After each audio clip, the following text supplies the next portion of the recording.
별 두 개가 네 목숨이라도 지켜줄 것 같나? 내 눈엔 그저 썩은 비계, 덩어리에 박힌 장식일 뿐이야. 사단장 최만호의 계급장을 단숨에 뜯어버린 707 전설 한서윤 중장의 이 무자비한 일갈 뒤에는 과연 어떤 충격적인 사건이 숨겨져 있었을까요? 오만한 권력으로 병사들을 짓밟던 소장 최만호가 제 발로 지옥문에 걸어 들어가게 된 그 소름 돋는 전말을 지금 바로 공개합니다. 영상 보시기 전에 구독과 좋아요 한번 눌러주시면 세상 사연에 큰 힘이 됩니다. 무료로 할 수 있는 소중한 응원, 더 좋은 이야기로 보답하겠습니다. 이제 시작하겠습니다. 강원도 인제군 북면 백두대간의 험준한 산세가 사방을 에워싼 그곳에는 대한민국 육군 제12 고병사단 을지부대가 자리하고 있었다. 동절기의 인제는 단순한 추위를 넘어선 생존의 시험장과 같았다. 살을 파고드는 칼바람은 두꺼운 방한복을 무력하게 만들었고 끝없이 내리는 눈은 세상을 단절시키며 고립의 공포를 불러일으켰다. 이러한 척박한 환경 속에서도 묵묵히 국방의 의무를 다하는 병사들이 있었지만 그들의 헌신을 거름 삼아 자신의 사리사욕을 채우는 검은 그림자 역시 공존하고 있었다. 그 그림자의 정점에는 제12 보병사단 산하 연대장인 박두식 대령이 있었다. 그의 어깨 위에서 빛나는 세 개의 무궁화는 국가가 부여한 명예의 상징이었으나 박두식에게 그것은 하부 조직을 쥐어짜 비자금을 조성할 수 있는 절대적인 권력의 열쇠에 불과했다. 박두식은 이 지역에서 수십 년을 버티며 자신만의 왕국을 건설했다. 그는 군사시설 보수용으로 책정된 예산을 교묘하게 전용하여 자신의 호주머니를 채웠고 부대의 유류고에서 정기적으로 기름을 빼돌려 민간 주유소에 헐값으로 넘기는 파렴치한 행위를 일삼았다. 그의 집무실은 언제나 따뜻한 온기가 감돌았지만 그곳을 드나드는 장교들과 병사들은 얼음물 속에 던져진 듯한 압박감을 느껴야 했다. 박두식은 부하들의 약점을 잡는데 탁월한 재능이 있었다. 규정을 어긴 사소한 실수조차 그는 기록으로 남겨두었다가 결정적인 순간에 협박의 도구로 활용했다. 그에게 군대란 조국을 지키는 집단이 아니라 자신의 노후를 보장해줄 거대한 수익 모델에 지나지 않았다. 이러한 박두식의 폭정 아래 가장 큰 고통을 받는 것은 일선의 병사들이었다. 그 중에서도 전역을 불과 일주일 앞둔 이민호 병장의 사정은 절박했다. 이민호는 군 생활 내내 남들이 쉬는 시간에도 부업을 하거나 월급을 한 푼도 쓰지 않고 모았다. 그가 2년 가까운 시간 동안 모은 700만 원이라는 돈은 단순히 전역 후의 미천이 아니었다. 그것은 홀로 자신을 키우며 고생하다 암 선고를 받은 어머니의 수술비를 보태기 위한 절실한 희망이었다. 박두식 대령은 이민호 병장의 사정을 진작부터 파악하고 있었다. 그는 병사들의 신상 명세서를 훑어보며 누가 가장 뜯어먹기 좋은 먹잇감인지를 골라내는데 혈안이 되어 있었다. 이민호가 모은 큰 돈은 박두식의 탐욕스러운 시야에 정확히 포착되었다.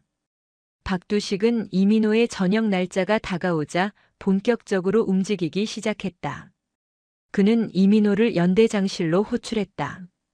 연대장실의 묵직한 문이 열리고 이민호 병장이 긴장한 기색으로 들어섰다. 박두식은 책상 위에 다리를 꼬고 앉아 차를 마시고 있었다. 그는 이민호를 쳐다보지도 않은 채 서류 한 장을 툭 던졌다. 그것은 이민호가 과거 작업 도중 사소하게 부품을 파손했던 경위서였다. 이미 징계를 받고 종결된 사안이었지만 박두식은 그것을 다시 꺼내들었다. 이민호 병장 전역이 일주일 남았더군. 어머니 수술비 마련하느라 고생이 많았다고 들었어. 그런데 말이야, 이 서류를 보니 자네가 국가 기물을 파손한 전력이 있더라고. 내가 다시 검토해보니 이게 단순 실수가 아니라 고의성이 다분해 보여. 이걸 군 검찰에 넘기면 자네 전역은 무기한 연기될 텐데 그럼 어머니는 누가 돌보나? 이민호의 얼굴에서 핏기가 가셨다. 그는 떨리는 목소리로 대답했다. 연대장님, 그 일은 이미 처리된 일입니다. 제발 부탁드립니다. 제 저녁은 어머니의 생명과 직결되어 있습니다.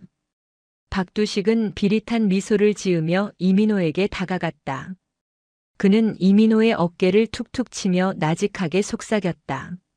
나도 자네 사정을 알아서 마음이 아파. 그래서 내가 제안을 하나 하려는 거야.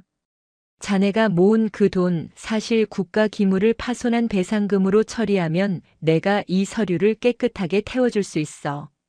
700만 원 정도면 자네의 자유와 저녁을 사기에 아주 저렴한 금액 아닌가. 사회 나가서 돈이야 다시 벌면 되지만 감옥에 가면 어머니는 누가 보살피겠어? 이민호는 주먹을 꽉 쥐었다. 손톱이 손바닥을 파고들어 통증이 느껴졌지만 눈앞의 거대한 악 앞에서는 무력할 뿐이었다. 박두식은 이민호의 침묵을 긍정으로 받아들인 듯 책상 서랍에서 계좌번호가 적힌 쪽지를 건넸다. 내일 오전까지 이 계좌로 입금해. 그럼 자네는 예정대로 전역하고 어머니 곁으로 갈 수 있어. 하지만 만약 딴 생각을 한다면 자네 군 생활의 마지막은 아주 길어질 거야. 연대장실을 나온 이민호는 복도 끝 창밖으로 보이는 인제의 설산을 바라보았다. 세상은 하얗고 순결해 보였지만 자신이 발을 딛고 있는 이곳은 썩은 악취가 진동하는 시궁창이었다. 그는 마지막 수단으로 군 내부의 부조리 신고 시스템인 마음의 편지를 작성하기로 결심했다. 그는 밤을 새워 박두식 대령의 협박과 그동안 목격했던 유류 횡령 사실들을 상세히 적어 내려갔다. 다음 날 새벽 이민호는 아무도 없는 틈을 타 건의함에 편지를 넣었다. 규정대로라면 이 편지는 사단장에게 직접 전달되어야 했다. 하지만 을지부대의 시스템은 이미 박두식의 손아귀에 장악되어 있었다. 건의함을 수거하는 당번병은 박두식의 지시를 받는 신복이었고 모든 편지는 사단장실로 가기 전 연대장실을 먼저 거쳐야 했다. 그날 오후 박두식 대령은 집무실에서 이민호가 쓴 편지를 읽으며 광기 어린 웃음을 터뜨렸다. 그는 라이터를 켜 편지 모서리에 불을 붙였다. 불꽃은 순식간에 종이를 집어삼켰고 이민호의 마지막 희망은 재가 되어 사라졌다. 박두식은 재떨이에 남은 잔해를 지식이며 인터폰을 눌렀다. 이민호 병장, 지금 즉시 연대장실로 데려와. 정신교육이 좀 필요할 것 같군. 박두식은 이민호를 불러다 놓고 대놓고 폭언을 퍼부었다. 그는 이민호의 뺨을 서류 뭉치로 내리치며 비웃었다. 자네가 감히 나를 고발해? 이 편지가 사단장님께 갈 줄 알았나? 이 부대의 모든 공기는 내가 허락해야 흐르는 거야. 감히 하찮은 병사 나부랭이가 장교의 권위에 도전하다니 자네는 이제 전역은커녕 영창에서 남은 생을 보내게 될 거다. 이민호는 바닥에 주저앉아 절망했다. 조국을 지키기 위해 청춘을 바쳤던 시간들이 주마등처럼 스쳐 지나갔다. 어머니의 수술비는커녕 자신의 앞날조차 어둠에 잠겼다. 그는 인제의 차가운 바닥에 이마를 대고 흐느꼈다. 그 누구도 자신의 목소리를 들어주지 않는 고립된 산속에서 그는 죽음보다 깊은 절망을 맛보고 있었다. 한편 제12보병사단의 상급 부대인 제3군단 사령부에서는 새로운 변화의 바람이 일고 있었다. 707 특수임무단 출신으로 수많은 사선을 넘나들며 최연소 중장의 자리에 오른 한서윤 군단장이 부임을 앞두고 있었기 때문이다. 그녀는 부임 전부터 을지부대 일대의 부조리에 대한 첩보를 입수하고 있었다. 한서윤은 화려한 취임식 대신 단독으로 부대를 시찰하겠다는 파격적인 결정을 내렸다. 한서윤 중장은 알고 있었다. 위로 올라갈수록 진실은 가려지고 보고서는 미화된다는 사실을 말이다. 그녀는 직접 현장의 바닥까지 내려가 썩은 뿌리를 찾아내기로 했다.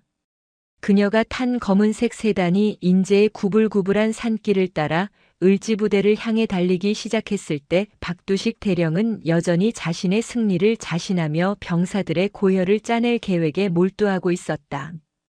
인제의 밤은 더욱 깊어갔고 적막한 산중에는 짐승의 울음소리만이 공허하게 울려 퍼졌다. 하지만 그 정적을 깨고 정의의 칼날을 쥔 한여군 장군이 다가오고 있었다.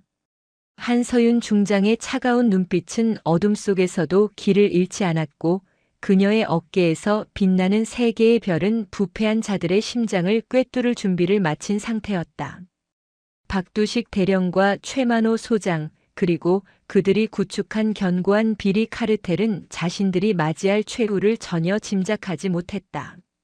그들은 여전히 권력의 단맛에 취해 있었고 병사들의 눈물 위에 쌓아 올린 성벽이 영원할 것이라 믿었다.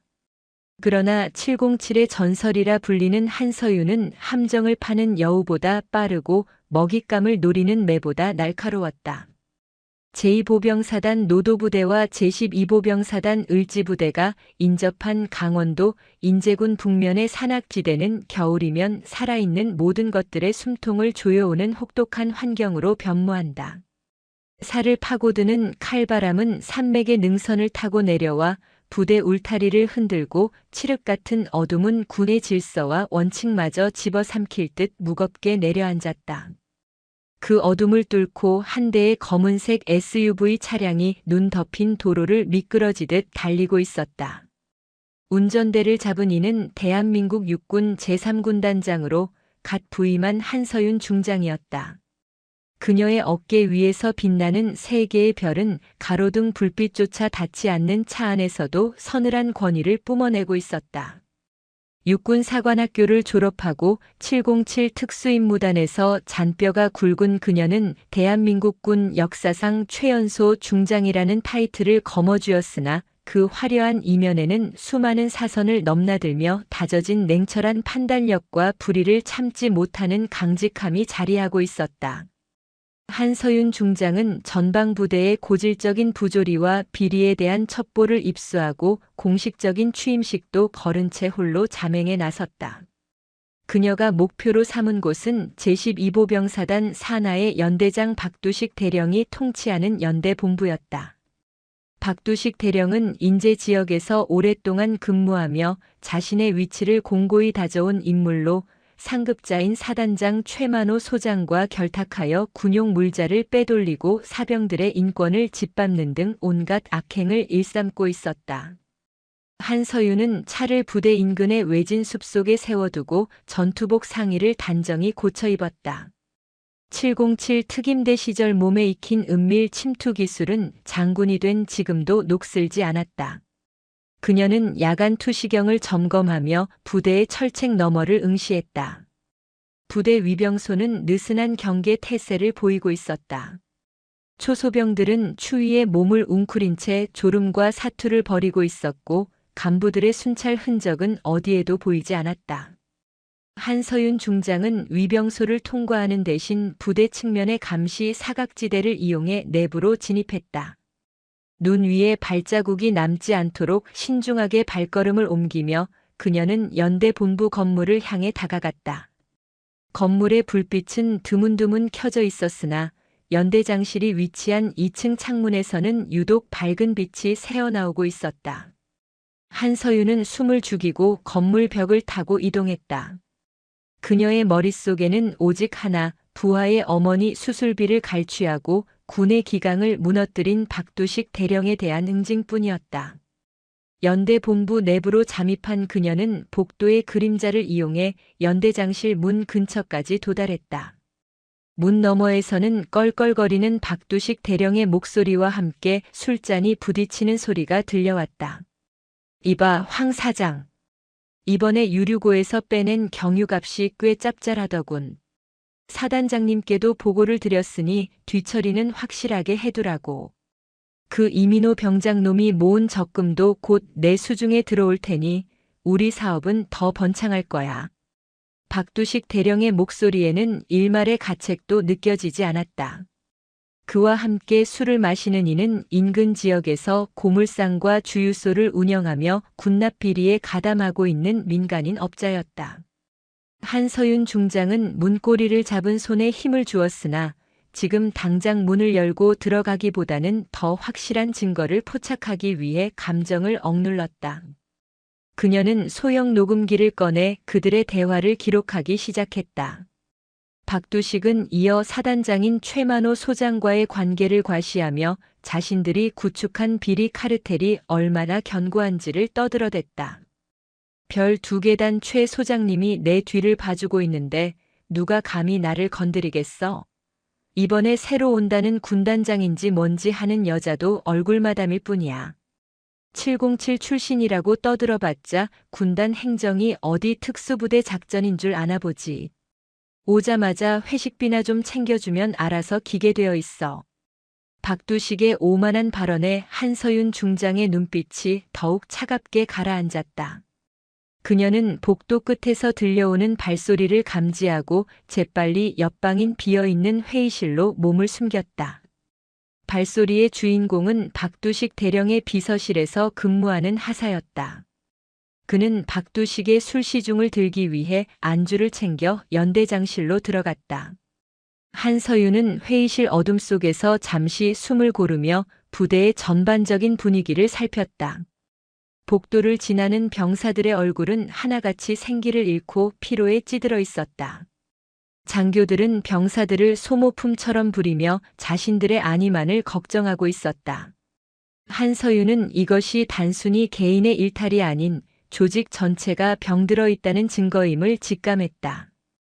회의실에서 나온 한서윤 중장은 연대 본부 뒷마당에 위치한 간이 창고 쪽으로 향했다. 그곳은 박두식 대령이 빼돌린 군용 물자를 임시로 보관하는 장소라는 첩보가 있었다. 창고 입구에는 자물쇠가 굳게 채워져 있었지만 한서윤은 휴대용 공구를 이용해 이를 손쉽게 무력화했다. 창고 안으로 들어선 그녀의 눈앞에는 경악스러운 광경이 펼쳐졌다. 병사들에게 보급되어야 할 신형 방한복과 전투화 박스들이 가득 쌓여 있었고 한쪽에는 부대의 유류고에서 빼돌린 것으로 보이는 드럼통들이 줄지어 있었다. 모든 박스에는 을지부대의 마크가 선명하게 찍혀 있었다. 한서윤은 스마트폰을 꺼내 창고 내부의 모습을 사진으로 남겼다. 이것만으로도 박두식 대령과 최만호 소장을 군사법정에 세우기에 충분한 증거였다. 증거 수집을 마친 한서윤 중장은 다시 연대 본부 건물을 빠져나와 자신이 주차해둔 곳으로 복귀했다. 그녀는 차 안에서 군단 보안팀장인 장도식 소령에게 전화를 걸었다. 장도식 소령은 한서윤이 707 특임대 시절부터 가장 신뢰해온 부하로 현재는 군단 감찰 및 보안 업무를 총괄하고 있었다. 장 소령, 지금 당장 감찰팀을 소집해라. 타깃은 제12보병 사단이다. 연대장 박두식 대령과 사단장 최만호 소장의 비리 증거를 확보했다. 하지만 놈들이 상부에 줄이 닿아 있으니 일반적인 절차로는 힘들 거다. 군단장 직권으로 특별 감찰령을 선포한다. 내일 오전 8시를 기해 연대 본부를 급습한다. 한서윤 중장의 목소리는 흔들림이 없었다. 장도식 소령은 군단장의 단호한 명령에 짧고 굵게 대답했다. 알겠습니다, 군단장님. 즉시 작전 준비에 들어가겠습니다. 그런데 사단장 최만호 소장은 육군 본부 쪽 인사들과도 친분이 깊어 역풍이 불 수도 있습니다. 역풍이 불면 더 좋지. 그 바람에 썩은 가지들을 한꺼번에 쳐낼 수 있을 테니까. 내가 책임진다. 자네는 오직 진실을 밝히고 증거를 확보하는 데만 집중해라. 그리고 이민호 병장의 신변 보호를 최우선으로 해라. 그 친구가 겪은 억울함은 반드시 보상받아야 한다. 통화를 마친 한서윤 중장은 핸들을 꽉 잡았다. 그녀의 눈앞에는 눈물 흘리던 이민호 병장의 모습과 오만하게 술잔을 기울이던 박두식 대령의 모습이 교차했다. 대한민국 군대는 조국을 지키는 신성한 곳이어야 한다. 그 신성함을 더럽히는 자들은 그가 누구든 계급이 무엇이든 예외 없이 처단해야 한다는 것이 그녀의 철학이었다. 한서윤은 차에 시동을 걸고 다시 군단 사령부를 향해 달리기 시작했다. 인제의 밤하늘은 여전히 어두웠으나 그녀가 비추는 정의의 불빛은 이미 부패한 자들의 성벽을 허물기 시작하고 있었다.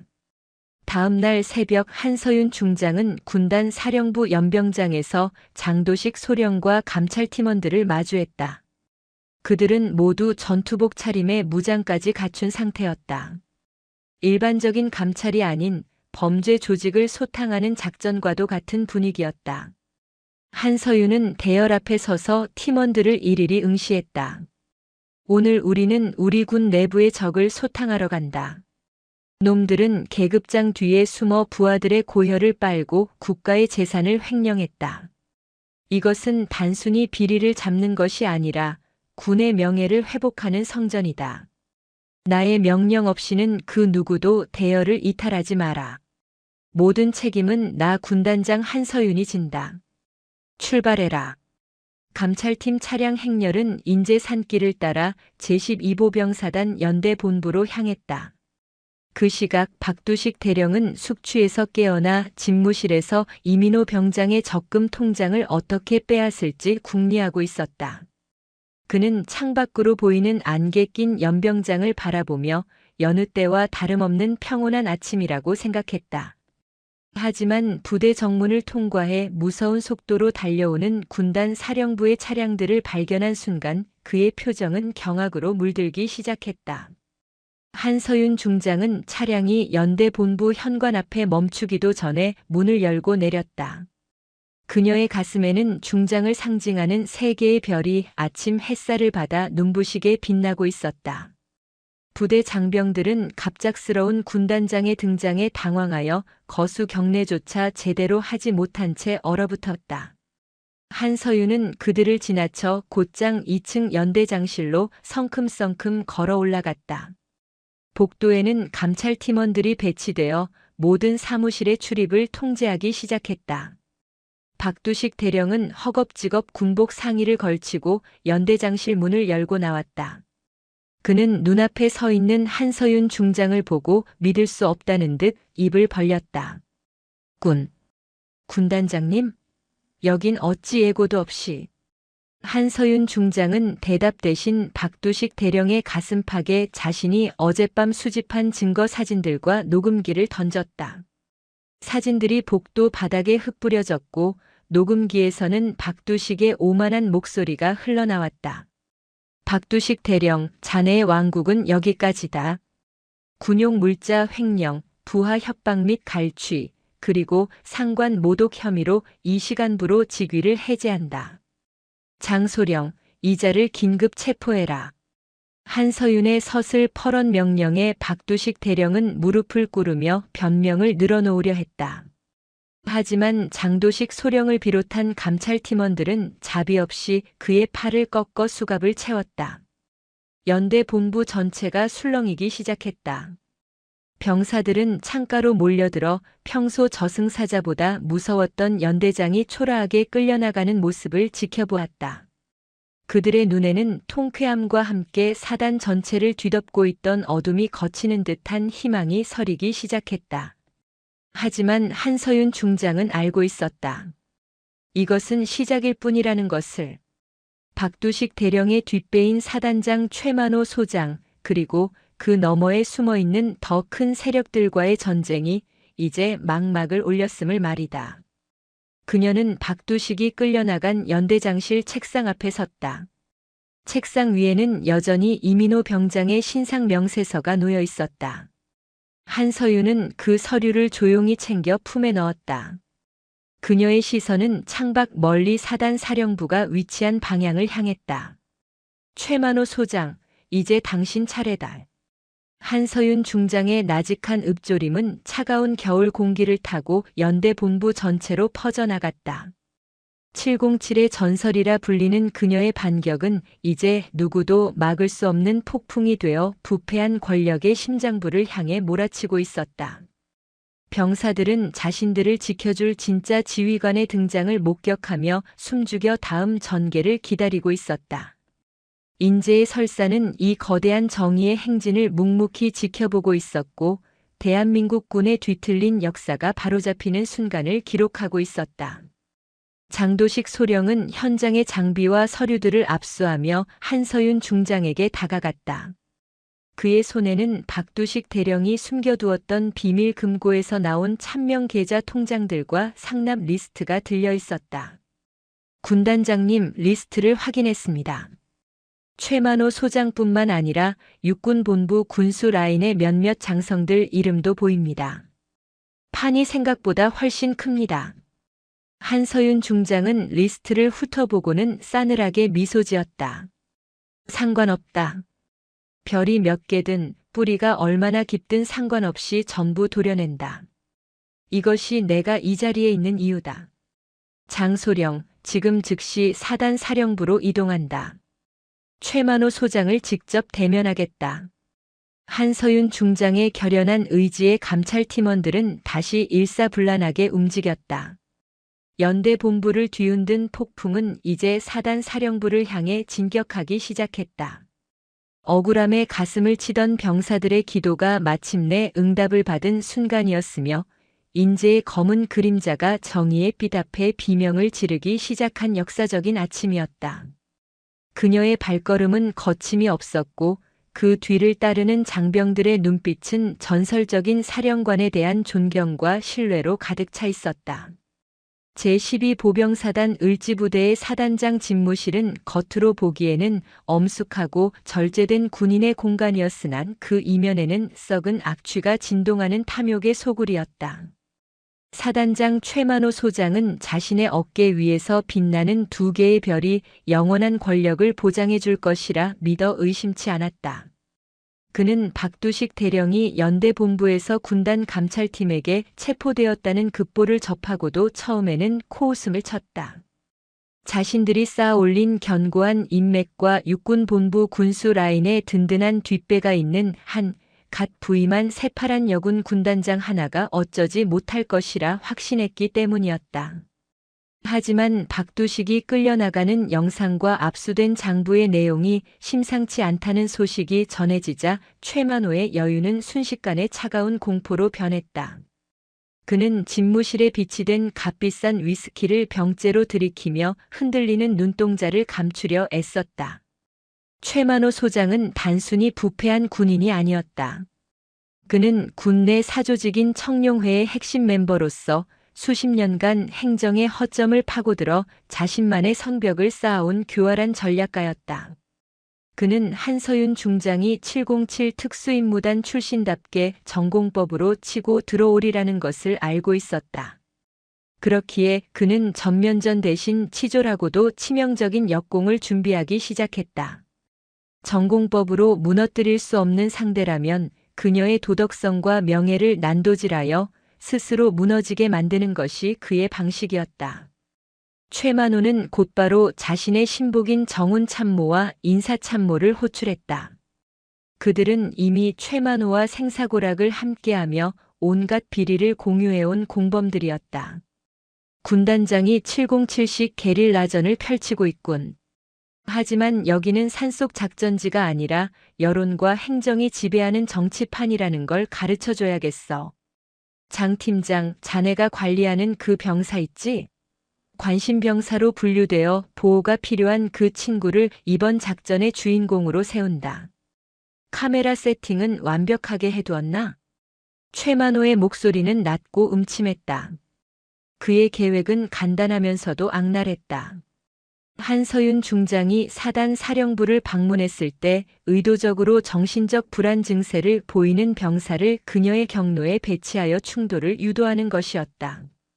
그리고 그 과정에서 발생하는 아주 사소한 신체적 접촉이나 강압적인 언사를 극대화하여 편집한 뒤 이를 갑질 프레임으로 씌워 언론과 인터넷에 유포할 작정이었다.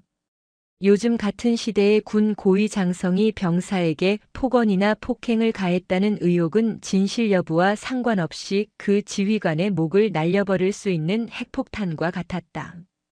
최만호 소장은 자신의 계획을 실행하기 위해 사단 사령부 내에 비어있는 중대장실을 상담실로 꾸몄다.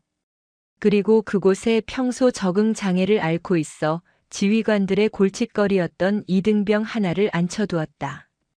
그 병사에게는 사단장이 시키는 대로만 하면 의병 제대를 시켜주겠다는 달콤한 유혹과 함께 만약 실패할 경우 평생 군 교도소에서 썩게 하겠다는 잔인한 협박이 동시에 가해졌다. 공포와 희망 사이에서 정신을 놓아버린 병사는 최만호가 건넨 대본을 달달 외우며 한서윤 중장이 나타나기만을 기다렸다. 다음 날 오전 한서윤 중장은 장도식 소령을 대동하고 제12보병사단 사령부에 도착했다. 그녀의 눈빛은 전날 연대본부에서 박두식 대령을 제압할 때보다 더욱 날카롭게 빛나고 있었다. 사단장 최만호 소장은 연병장까지 마중 나와 과장된 동작으로 거수 경례를 붙였다. 그의 얼굴에는 비굴할 정도로 친절한 미소가 걸려 있었지만 그 뒤에 숨겨진 동리는 이미 한서윤의 목덜미를 겨누고 있었다. 한서윤은 최만호의 경례를 대충 받아넘기며 곧장 본청 내부로 발을 들였다. 최 소장, 자네 연대장이 체포되는 동안 사단장은 무엇을 하고 있었나? 이중 장부에 자네 이름이 적혀 있는 걸 내가 모를 줄 알았나? 변명은 듣고 싶지 않다. 지금 당장 사단 전체 유류고와 보급 창고를 개방해라. 군단 감찰팀이 직접 전수 조사하겠다. 한서윤의 단호한 일갈에 최만호는 짐짓 억울하다는 표정을 지으며 몸을 낮췄다. 그는 한서윤을 자연스럽게 미리 준비해둔 상담실 근처로 안내했다. 군단장님, 모든 조사는 협조하겠습니다. 하지만 그 전에 꼭 해결해 주셔야 할 시급한 사안이 있습니다. 여기 한 병사가 군단장님께 직접 상담을 요청하며 자해 소동까지 벌이고 있습니다. 707 출신의 전설적인 영웅이신 군단장님께서 한마디만 해주시면 저 친구가 마음을 다잡을 수 있을 것 같습니다. 제발 부하의 생명을 구하는 셈치고 잠시만 시간을 내주십시오. 한서윤 중장은 최만호의 눈빛에서 일말의 불길함을 감지했으나 병사의 생명이 위험하다는 말에 발걸음을 옮길 수밖에 없었다. 그것이 지휘관으로서의 책임감이자 그녀가 평생 지켜온 군인 정신이었기 때문이다. 그녀가 중대장실 문을 열고 들어가자 구석에 웅크리고 앉아 벌벌 떨고 있는 이등병이 보였다. 한서윤은 장도식 소령을 문 밖에 대기시키고 홀로 병사에게 다가갔다. 병사는 그녀가 가까이 오자 갑자기 소리를 지르며 자신의 옷을 찢고 바닥에 머리를 찍기 시작했다. 한서윤은 당황하지 않고 병사의 자해를 막기 위해 그의 어깨를 붙잡고 진정시키려 했다. 그 순간 문이 벌컥 열리며 최만호 소장과 스마트폰 카메라를 든 정훈 장교가 들이닥쳤다. 병사는 기다렸다는 듯 비명을 지르며 바닥을 뒹굴었다. 사단장님 살려주세요. 군단장님이 제 상담을 들어주신다더니 갑자기 욕을 하고 저를 때렸습니다. 여자가 장군이 되면 다 이렇게 무서운 겁니까? 제발 살려주세요. 병사의 절규는 미리 짜인 각본대로 완벽하게 연출되었다. 정훈 장교가 들고 있는 카메라는 한서윤이 병사의 어깨를 억누르고 있는 장면과 찢어진 병사의 군복만을 악의적으로 클로즈업했다. 최만호 소장은 짐짓 경악한 표정으로 소리쳤다. 군단장님, 이게 무슨 짓입니까? 아무리 화가 나셔도 관심병사에게 손을 대시다니요. 이건 명백한 폭행이자 가혹행위입니다. 이 영상이 세상에 공개되면 대한민국 군의 명예가 어떻게 되겠습니까? 한서윤 중장은 상황을 단번에 파악했다. 자신의 어깨를 잡고 있던 손을 천천히 떼며 그녀는 비릿한 미소를 짓고 있는 최만호를 향해 시선을 돌렸다.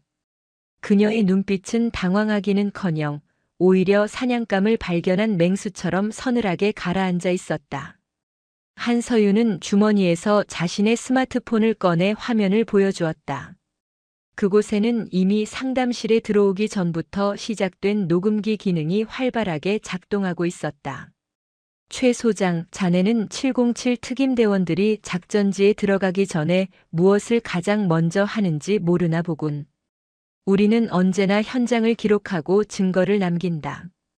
병사가 자해를 시작할 때의 음성과 너희들이 문을 박차고 들어오며 내뱉은 그 어설픈 연기까지 이 안에 아주 선명하게 담겼어.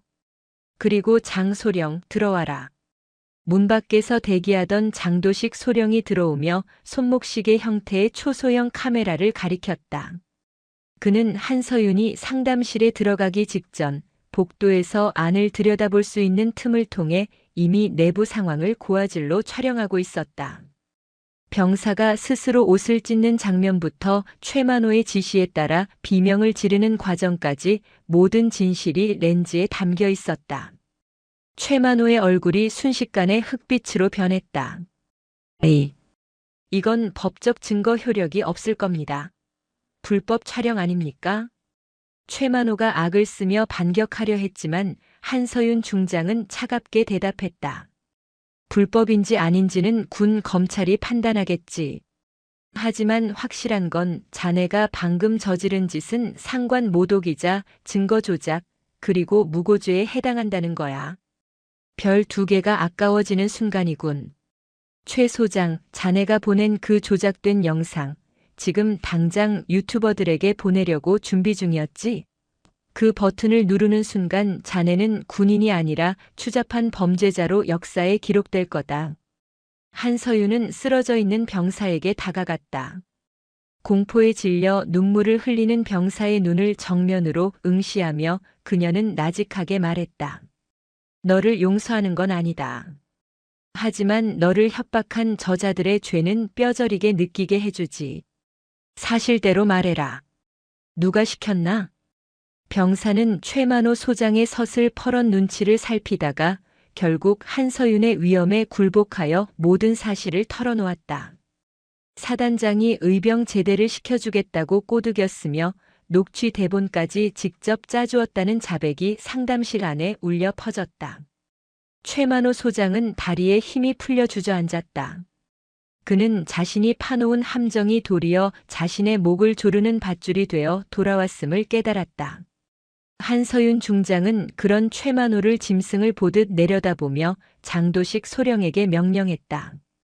사단장 최만호 소장과 공무원 참모진 전원을 현장에서 긴급 체포해라. 저항할 경우 707식 무력 제압을 허가한다. 그리고 육군본부 감찰실에 연락해 제3군단 전체에 대한 특별수사권을 발동하겠다고 전해라. 이제 쥐새끼들의 구멍을 하나하나 찾아내어 괴멸시킬 시간이다. 한서윤의 명령과 동시에 감찰팀원들이 최만호의 팔을 꺾어 제압했다. 어깨 위에서 빛나던 2개의 별은 이제 수치스러운 낙인이 되어 바닥을 굴렀다. 최만호는 연행되면서도 비명을 질렀다. 한서윤, 내 뒤에는 청룡회가 있어. 육본 영감님들이 내 목을 가만히 두지 않을 거다. 넌 여기서 끝이야. 한서윤 중장은 그의 비명소리를 등 뒤로 흘리며 상담실을 나섰다. 복도에는 소식을 들은 사단 장교들이 공포와 경탄이 섞인 눈으로 그녀를 바라보고 있었다. 한서윤은 정모를 깊게 눌렀으며 장도식 소령에게 말했다. 장소령, 놈들이 믿는 그 뒷배라는 바위들까지 한꺼번에 부셔버리러 가자. 청소는 원래 구석진 곳부터 시작해서 마지막에 큰 쓰레기를 치우는 법이니까. 그녀의 발걸음은 더욱 단단해졌고 인제의 겨울 공기는 정의의 서늘한 기운을 담아 더욱 매섭게 몰아쳤다. 최만호 소장의 함정은 오히려 한서윤에게 사단 전체를 합법적으로 뒤엎을 수 있는 명분을 제공해 주었을 뿐이었다. 707의 전설은 이제 단순한 수식어가 아니라 부패한 권력을 도려내는 실존하는 칼날이 되어 군의 심장부를 향해 진격하고 있었다.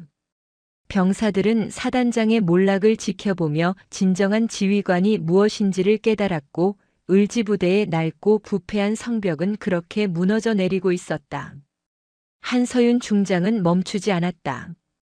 그녀의 별 3개는 어두운 인재의 밤을 밝히는 유일한 정의의 등불이었고 그 빛은 이제 더 거대한 악의 소굴을 비출 준비를 마쳤다. 제12보병 사단과 제3군단을 뒤흔든 숙청의 소식은 강원도 인제의 산맥을 넘어 계룡대 육군본부와 용산 국방부의 심장부까지 삽시간에 번져나갔다. 한서윤 중장이 단행한 현장 체포는 군의 서열과 관례를 정면으로 거스르는 파격이었고, 이는 곧 기득권을 쥐고 있던 거대한 세력들의 반발을 불러일으켰다. 연대장 박두식 대령과 사단장 최만호 소장이 줄줄이 수갑을 차고 끌려가는 모습이 담긴 내부 첩보는 육군 내 사조직인 청룡회의 수뇌부들을 분노하게 했다. 그들은 자신들의 성역을 침범한 한서윤을 제거하기 위해 국가 권력에 맞먹는 거대한 기제를 작동시키기 시작했다. 한서윤 중장이 군단 사령부로 복귀하기도 전에 그녀를 향한 정치적 공세와 법적 압박은 이미 시작되어 있었다. 언론에는 익명의 제보를 바탕으로 한 왜곡된 보도들이 쏟아졌다. 육군 최연소 여성 중장이라는 타이틀은 독이 되어 돌아왔다. 과도한 진급에 따른 영웅 심리가 억울한 하급 지휘관들을 사지로 몰아넣고 있다는 프레임이 짜였다. 박두식 대령의 유가족과 최만호 소장의 측근들은 한서윤이 707 특수임무단 출신답게 강압적인 수사 기법을 동원하여 허위 자백을 받아냈다고 주장하며 인권위원회와 군 검찰에 진정서를 제출했다. 한서윤 중장은 군단 사령부 집무실에 앉아 자신을 향해 조여오는 포위망을 실시간으로 지켜보았다. 하지만 그녀의 눈빛은 당황하기는커녕 오히려 목표물을 포착한 저격수처럼 더욱 선명해졌다. 그녀의 앞에는 장도식 소령이 굳건한 표정으로 서 있었다. 장 소령은 박두식 대령의 비밀 금고에서 확보한 서류들을 디지털화하여 분석한 결과물을 태블릿 PC에 띄웠다. 그것은 단순히 돈을 주고받은 내역이 아니었다. 지난 10수년간 인제 지역 부대들을 거쳐간 장성들과 대령급 간부들이 얽히고 설킨 거대한 뇌물 카르텔, 즉 청룡회의 자금 세탁 지도가 그 모습을 드러내고 있었다. 군단장님, 육군본부 감찰실에서 지시가 내려왔습니다. 내일 오전 10시까지 계룡대로 출석하여 이번 사건에 대한 소명 절차를 밟으라고 합니다.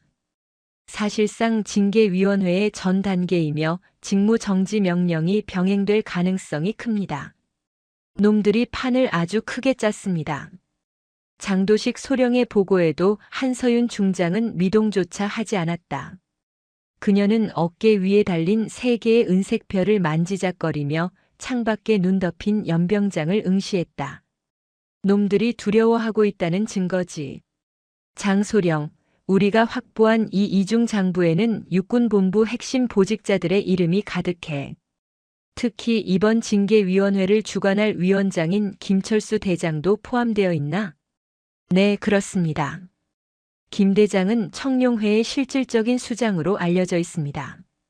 그의 이름 옆에는 골프 접대와 현금 상납 내역이 아주 구체적으로 적혀 있습니다.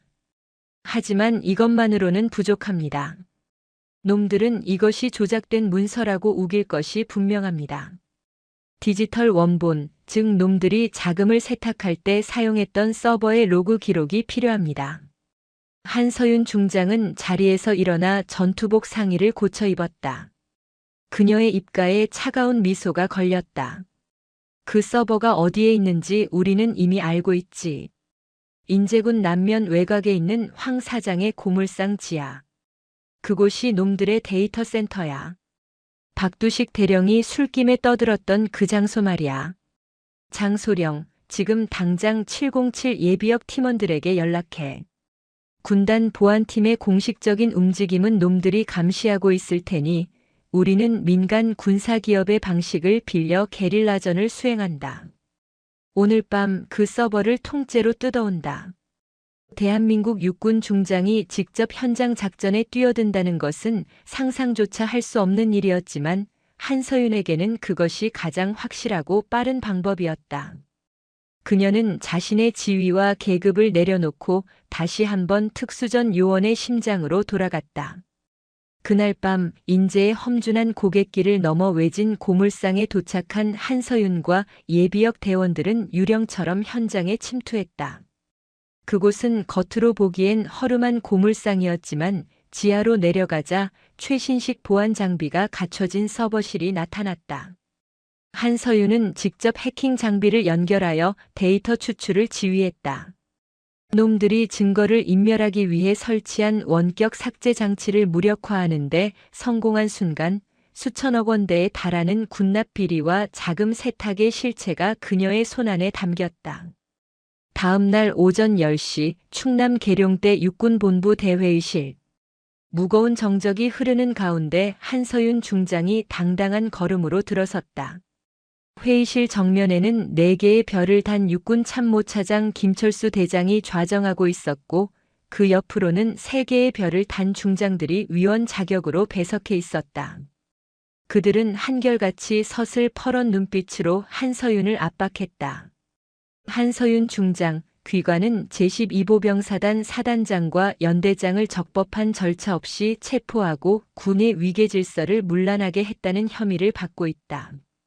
또한 직권을 남용하여 하급자들을 협박했다는 제보가 잇따르고 있어. 이에 본 위원회는 귀관의 군단장직을 박탈하고 사법 처리를 논의하고자 한다. 할 말이 있나? 김철수 대장의 목소리는 위압적이었고 이미 결론을 내린 듯한 고압적인 태도였다. 장내에 있던 모든 장성들이 한서윤을 죄인 취급하며 비웃고 있었다. 하지만 한서윤 중장은 정모를 벗어 탁자 위에 올려놓으며 천천히 입을 열었다. 그녀의 목소리는 낮았지만 회의실 전체를 압도하는 위엄이 서려 있었다. 위원장님 그리고 위원 여러분. 저는 오늘 저의 직무에 대한 소명을 하러 온 것이 아닙니다.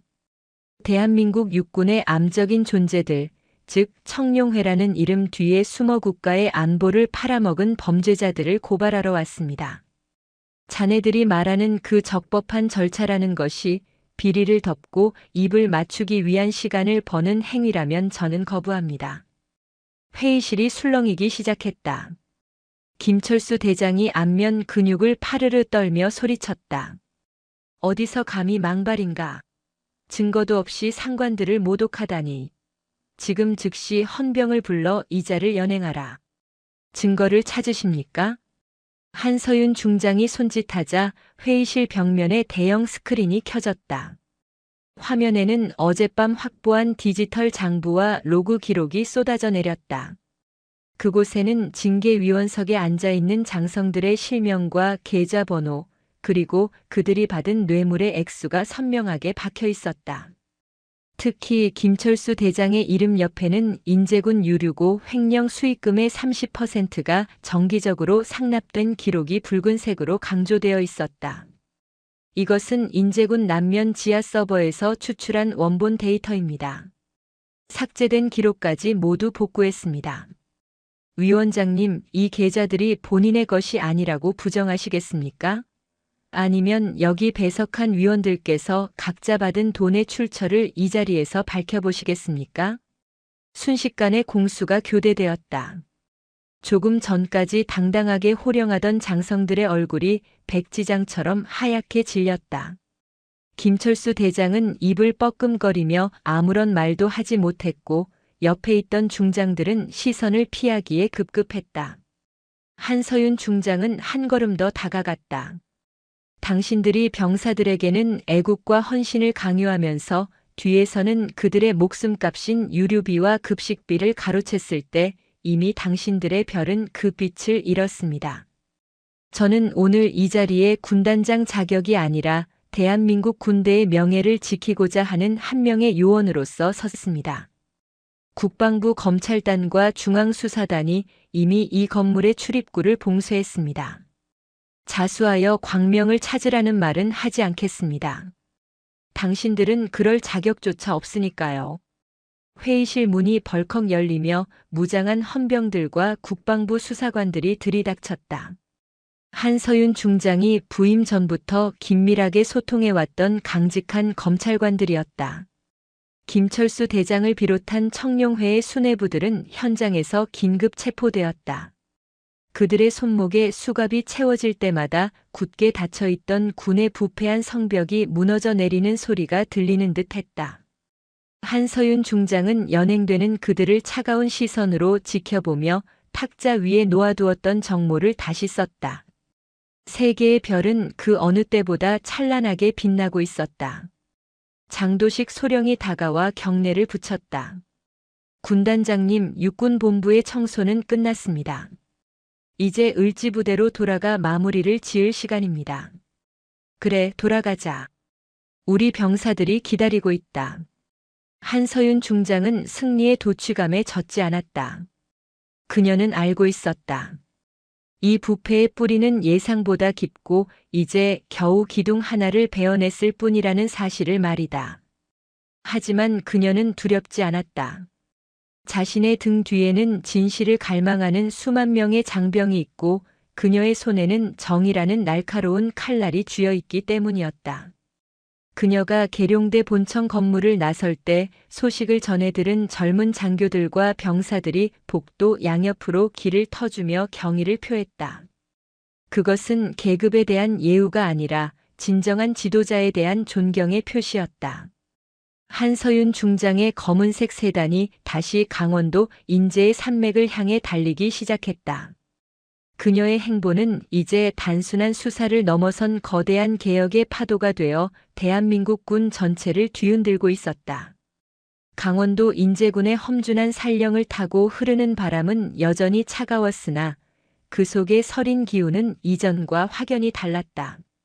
제12보병사단 을지부대의 연병장을 뒤덮었던 무거운 침묵과 불신의 안개는 걷히고 그 자리에는 장병들의 활기찬 함성과 서로에 대한 신뢰의 온기가 채워지기 시작했다.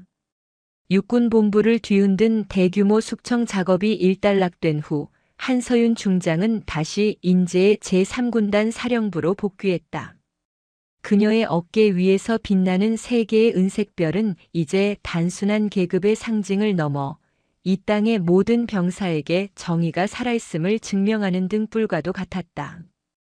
부패의 온상이었던 사단장 최만호 소장과 연대장 박두식 대령이 군사법정에서 중형을 선고받았다는 소식은 전 장병에게 전해졌고 이는 군 역사상 전례 없는 정화의 시작을 알리는 신호탄이었다. 한서윤 중장은 복귀하자마자 가장 먼저 행정 및 보급 체계를 정상화하는 데 총력을 기울였다.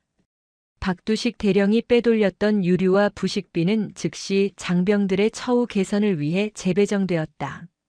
차디찬 겨울바람 속에서 미지근한 국물과 부족한 난방에 시달리던 병사들의 생활관에는 뜨거운 온기가 돌기 시작했고 식탁 위에는 정당한 대우를 상징하는 풍성한 식단이 차려졌다. 한서윤은 집무실에만 머물지 않고 매일 새벽같이 예하부대를 직접 시찰하며 병사들의 목소리를 들었다. 그녀가 나타날 때마다 장병들은 억지로 짜낸 경례가 아닌 마음 깊은 곳에서 우러나오는 존경의 마음을 담아 구호를 외쳤다. 인제의 사냐를 울리는 그 소리는 대한민국 육군이 비로소 제자리를 찾아가고 있다는 증거였다. 그러던 어느 날 한서윤 중장은 저녁을 하루 앞둔 이민호 병장을 군단장실로 호출했다. 군단장실의 문을 열고 들어오는 이민호의 얼굴에는 예전의 절망과 공포 대신 명예로운 저녁을 앞둔 청년의 자부심과 희망이 가득했다. 한서윤은 자리에서 일어나 그를 맞이했다. 그녀의 책상 위에는 박두식 대령에게서 환수한 돈과 군단 자체적으로 마련한 경력금이 담긴 봉투가 놓여 있었다. 한서윤은 그 봉투를 이민호에게 건네며 조용히 입을 열었다. 이민호 병장, 그동안 고생이 많았다. 자네가 모았던 이 돈은 어머니의 수술비로 사용될 소중한 희망이다. 박두식 대령이 자네의 희망을 짓밟으려 했지만 결국 정의는 자네의 편이었다.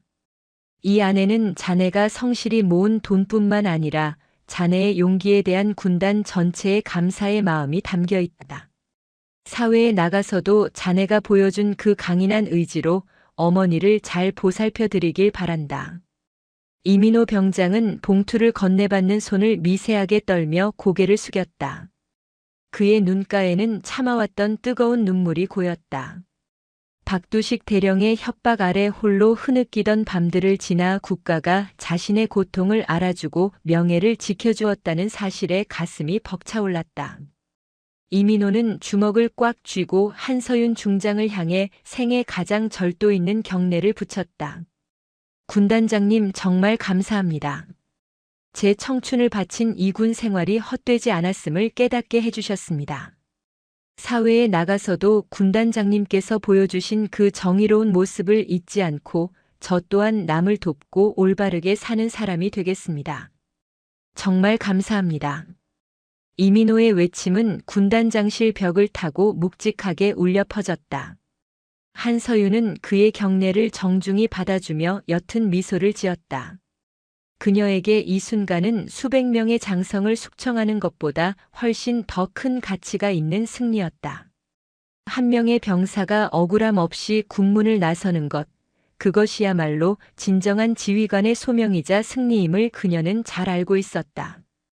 이민호 병장이 문을 나서 연병장을 가로질러 갈 때 한서윤은 창가에 서서 그의 뒷모습을 오랫동안 지켜보았다. 한 청년의 인생을 지켜냈다는 안도감이 그녀의 마음속을 훈훈하게 채웠다. 다음 날 오전 제12보병사단 연병장에서는 사단 전체 장병이 집결한 가운데 대규모 전비 태세 검열 및 결의 대회가 열렸다. 한서윤 중장은 3개의 별이 달린 정복을 갖춰 입고 사열대 위에 섰다.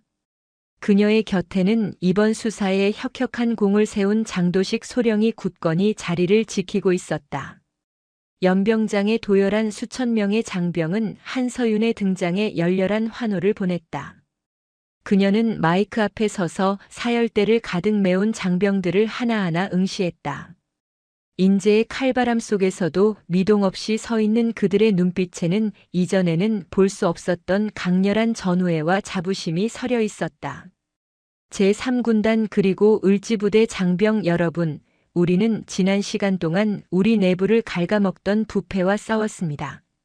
어깨 위에 계급장을 훈장 삼아 여러분의 헌신을 가로챘던 자들은 이제 모두 사라졌습니다. 나는 군단장으로서 여러분에게 약속합니다. 다시는 여러분의 정당한 노력이 무시당하거나 부당한 권력 앞에 눈물 흘리는 일이 없도록 하겠습니다. 군인은 국가를 지키는 방패이며 그 방패가 녹슬지 않도록 지키는 것이 나의 역할입니다. 여러분은 이제 누구보다 당당하게 인재의 산맥을 지키는 진정한 용사들입니다. 나는 여러분이 자랑스럽습니다. 한서윤의 사자후는 연병장을 넘어 인재의 골짜기마다 메아리쳐 퍼졌다. 장병들은 목청껏 구호를 외치며 화답했다. 그것은 억압에 의한 복종이 아니라 진심으로 지휘관을 따르겠다는 맹세였다. 결의 대회가 끝난 후 한서윤은 연병장 바닥까지 내려가 병사들의 손을 일일이 맞잡았다. 그녀는 병사들의 전투와 상태를 살피고 식사는 맛있는지, 고향의 가족들은 평안한지 세심하게 물었다.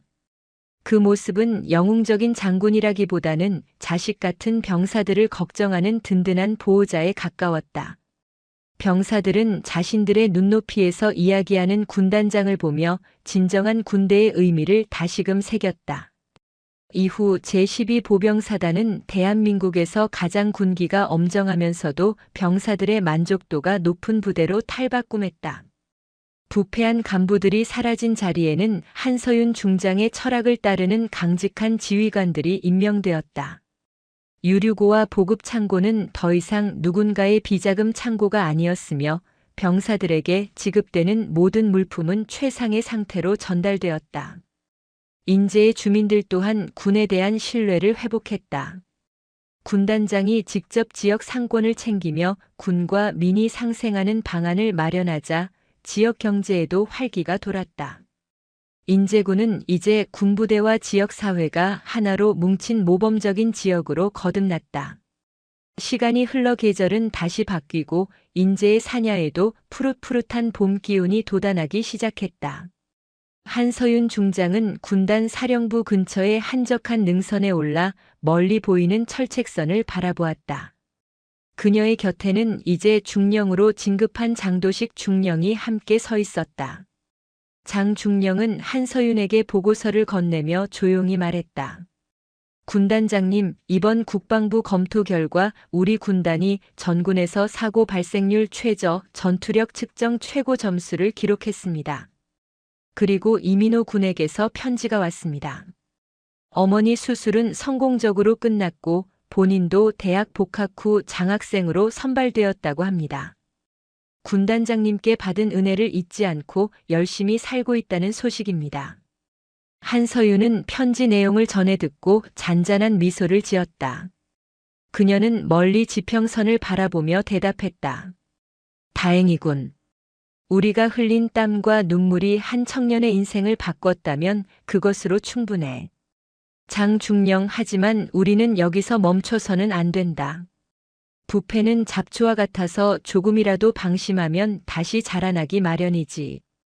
우리는 끊임없이 우리 스스로를 경계하고 닦아야 한다. 그것이 이 별의 무게를 견디는 유일한 방법이니까. 한서윤 중장의 말에는 지휘관으로서의 엄중한 책임감과 국가에 대한 변함없는 충성심이 담겨 있었다. 그녀는 707 특수임무단 출신의 전설적인 요원에서 이제는 대한민국 육군을 개혁하는 거대한 물줄기가 되어 있었다. 그녀의 발걸음이 향하는 곳마다 낡은 관습은 부서지고 새로운 정의가 세워졌다.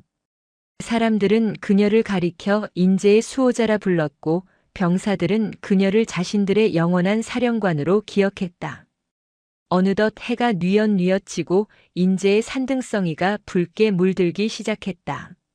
한서윤은 정모를 고쳐 쓰고 다시 부대를 향해 걸음을 옮겼다. 그녀의 등 뒤로 불어오는 바람은 이제 더 이상 차갑지 않았다. 그것은 새로운 시대를 알리는 희망의 바람이었고 정의로운 군대를 갈망하는 모든 이들의 염원이 담긴 부드러운 손길이었다. 한서윤 중장이 남긴 전설은 제3군단과 제12보병사단의 역사 속에 영원히 박제되었으며 그녀의 이름을 들을 때마다 장병들은 가슴속 깊은 곳에서 뜨거운 자부심을 느꼈다.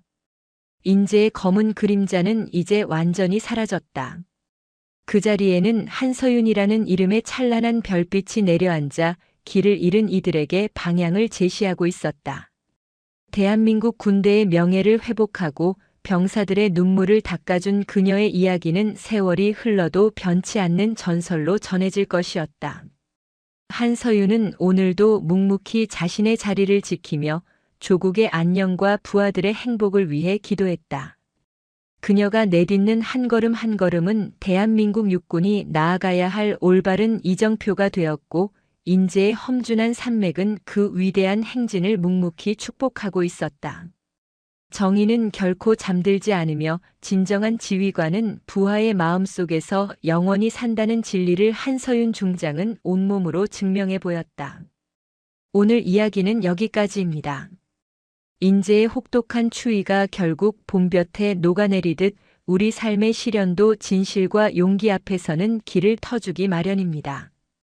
가장 어두운 밤일수록 별이 밝게 빛나듯 당신의 올곧은 마음이 누군가에게는 구원의 빛이 됨을 잊지 마세요. 정의는 묵묵히 제 갈 길을 걷는 사람의 곁을 결코 떠나지 않습니다. 오늘도 당신의 하루에 따뜻한 정의와 평안이 가득 깃들길 바랍니다. 시청해 주셔서 감사합니다. 영상이 재미있으셨다면 구독과 좋아요, 댓글까지 부탁드리고 오늘도 건강하고 행복한 하루 되시길 바랍니다.